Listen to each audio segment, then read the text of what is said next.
Welcome to the Tech Egg. Don't get scrambled. Enjoy the video. In this video, I will explain how to study for business studies step by step. Start by mapping your syllabus and deadlines, then set weekly goals that match exam weightings.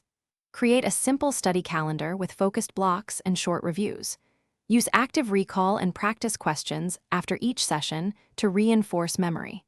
Track progress weekly and adjust time on weak areas so your preparation stays efficient and targeted. Use active methods like self-quizzing and spaced repetition to lock in key models and definitions.